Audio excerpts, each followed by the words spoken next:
Bene data bakundwa b'umwami Yesu Kristo, mwese abakurikira izi nyigisho tubahaye ikaze mu biganiro bya Saveur Divine. Ibi biganiro mu bitegurirwa n'abavugabutumwa bwiza batandukanye, akaba ari umuhamagaro ugendera ku ijambo ry'Imana byanditse mu gitabo cy'ubutumwa bwiza uko bwanditswe na Matayo ibice 24 umurongo wa 14. Kandi ubutumwa bwiza bw'ubwami buzigishwa mu isi yose ngo bube ubuhamya bwo guhamiriza amahanga yose, nibwo imperuka izaherako ize. Ibi biganiro mubikurikira ku channel ya YouTube yitwa Saveur Divine. Tubifurije kugubwa neza. Imana Data ari nayo So ibaha umugisha.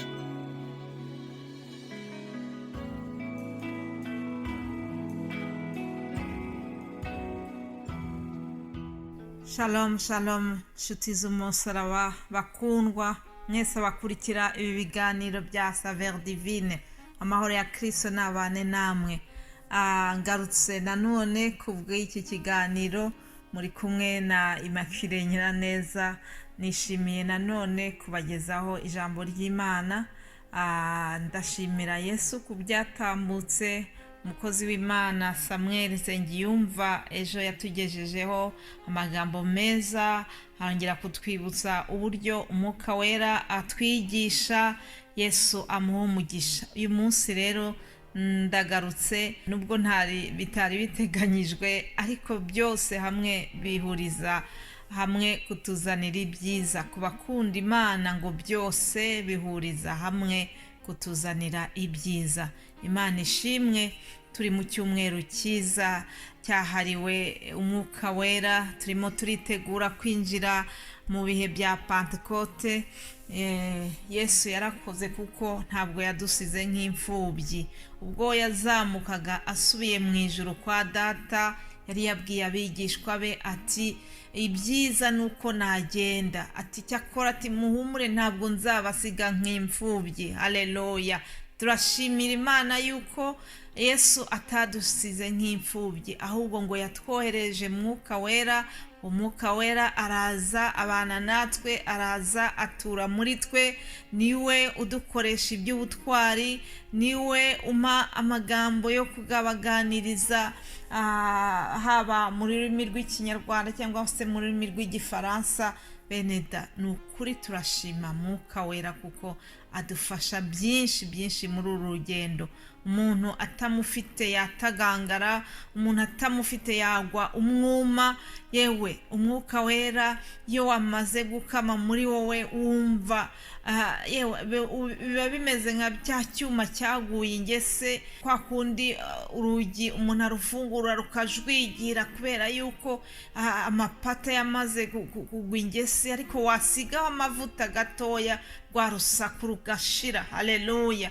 Natwe tuba dukeneye Mwuka Wera kugira ngo nukuri bya bindi biza n'urusaku muri twebwe bikurweho, dushobore kuvuga ijambo ry'Imana mu buryo bwiza. Ndashimira Mwuka Wera, ndashimira Yesu kuko isezerano rye yarisohoje akatwohereza uwo Mwuka Wera. Turi mu bihe byiza rero byo kuvuga ibigwi by'Umwuka Wera mu buzima bwacu. Hari byinshi tutakwishoboza tutamufite. Reka dusome ijambo tubona muri Mariko 13. Mariko 13 umurongo wa 11. Handitse ngo nibabajyana mu manza ntimuzahagarike imitima y'ibyo muzavuga, ahubwo ibyo muzabwirwa muri icyo gihe muzaba ari byo muvuga, kuko atari mwe muzaba muvuga, ahubwo ari Umwuka Wera. Imana ishimwe.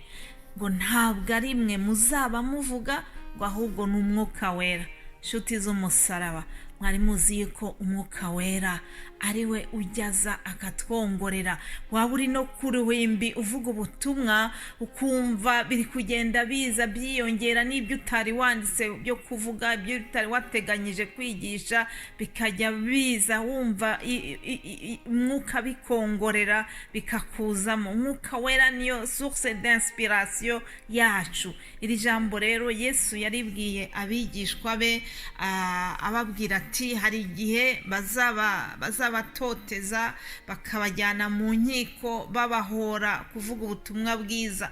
Ati cyakora igihe muzaba muhagaze imbere y'abo bacamanza ntimuzahangayike, ntimuzakuka umutima, ntimuzibaze ngo mbese turasubiza ibiki. Oya, nzaba ndi hamwe namwe. Haleluya. Yari yabayisezeranyije yuko azabana nabo kujya hose, azabaherekeza, ababwira ko umwuka wera azatura muri bo. Haleluya. Umwuka wera utuye muri bo niwo natwe utuye muri twe bw'uyu munsi. Uwo mwuka wera rero ngo ajya duha ibyo kuvuga, ajya duha ibyo kwisobanura mu gihe turi no mu rukiko.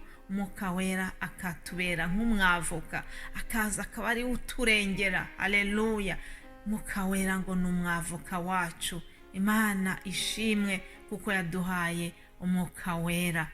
Rero tubonye yuko umwuka wera ajya aza akatubwira amagambo yo kuvuga ndetse akaturengera, akatubera nk'umwavoka wacu. Icyo ni kimwe nashakaga ko dusangira kuri uyu munsi. Ndakwinginga kugira ngo nawe usabe imbaraga za mwuka wera, usabe ubufasha bwa mwuka wera mu byo ukora byose, kuko tubonye yuko ari umufasha mwiza. Irindi jambo nshaka ko tubona, wundi mumaro w'umwuka wera nifuza ko tuvugaho, nuko umwuka wera ajya afasha abakozi b'Imana bakavuga bashize amanga. Haleluya. Mana yacu ntabwo ihinduka, umwuka wera ntabwo uhinduka. Wa wundi wari muri Petero na Yohana, wa wundi wabanaga n'abigishwa muri kiriya gihe, uyu munsi ni nako ukorera muri twebwe. Reka rero turebe uburyo umwuka wera yahaye Petero na Yohana kuvuga bashize amanga. Ngo muri Byakozwe n'Intumwa mu gice cya 4 tubona ukuntu abatambyi bafashe Petero na Yohana barabafunga, babashyira mu nzu y'imbohe nyine, babaziza ubutumwa bwiza. Ngo ariko benshi mu baturage bumvishe iryo jambo ry'Imana bari bigishije barizera. Hanyuma bamaze kwizera, ibyakurikiyeho nuko abatambyi bakuru n'abanyamadini bandi bo muri icyo gihe ntabwo bishimye, bakomeje gutoteza Petero na Yohana. Barababwira ngo mbese ni imbaraga ki, ngo ni izihe mbaraga, ngo cyangwa ni irihe zina rituma mukora ibintu nka biriya. Babashyira muri interogatoire batumva ukuntu bari kuvuga ijambo ry'Imana bashize amanga. Petero na Yohana babahoye ukuntu bari bamaze guhagurutsa ikirema, bakijije ikirema. Nuko bumvise icyo gitangaza cyabaye ntibyabashimisha, ahubwo bakomeza kurushaho kubatoteza. Ariko nubwo byagenze bityo ntabwo bacitse intege, ahubwo bakomeje kuvugira Imana, mbese bavuga bashize amanga. Barabavugira ati ntabwo dushobora kwiyumanganya ngo tureke kuvuga ibyo twabonye kandi twumvise. Haleluya. Nguko ukuntu umuntu wuzuye imbaraga za mwuka wera avuga ashize amanga. Yewe babatambyi byarabacanze, barumirwa gusa, ngo barumiwe babonye ubushizi bw'amanga bwari buri muri Petero na Yohana. Kandi ngo bibuka yuko bari abantu nta n'amashuri bari barize, bari abantu b'abaturage ngo batigishijwe, babitaga ngo ni abaswa, ngo batigishijwe.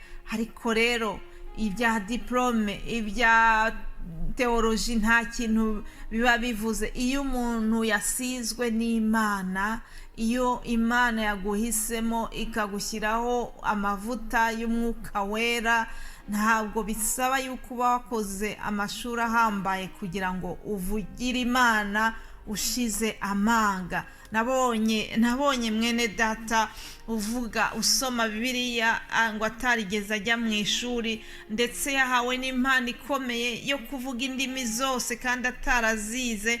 Aho ageze agiye kuvuga ubutumwa, Imana umwuka wera akamuha kuvuga ururimi rw'aho hantu.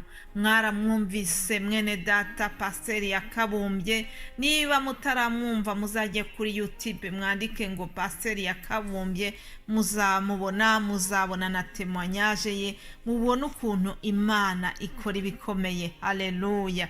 Umwuka wera akora byinshi, umwuka wera duha kuvuga dushize amanga. Rero mu iki gice cy'ibyakozwe n'intumwa, igice cya 4 umurongo wa 31 nyine batubwira ukuntu abanyetorero basengeye Petero na Yohana kugira ngo bakomeje bavugira Imana bafite ubwo bushizi bw'amanga. Igice cya 4 umurongo wa 31 baratubwira ngo bamaze gusenga, aho bari bateraniye haba umushyitsi, bose buzuzwa umwuka wera, bavuga ijambo ry'Imana bashize amanga. Haleluya! Ndakwifuriza kugira ngo wongere wuzuzwe mwuka wera. Niba bitaranaba, usabe imbaraga za mwuka wera, umusabe kugira ngo nawe aguhe kuvugira Imana. Ntabwo abantu bamwe ari bo babitorewe, oya, ahubwo buri muntu wese wakiriye Yesu afite inshingano yo kumwamamaza, afite inshingano yo kumuvuga aho ari, kugira ngo Yesu akomeze amenyekane kurushaho. Ndabifuriza rero kugira ngo umwuka wera abahe ubushizi bw'amanga mu izina rya Yesu. Amen.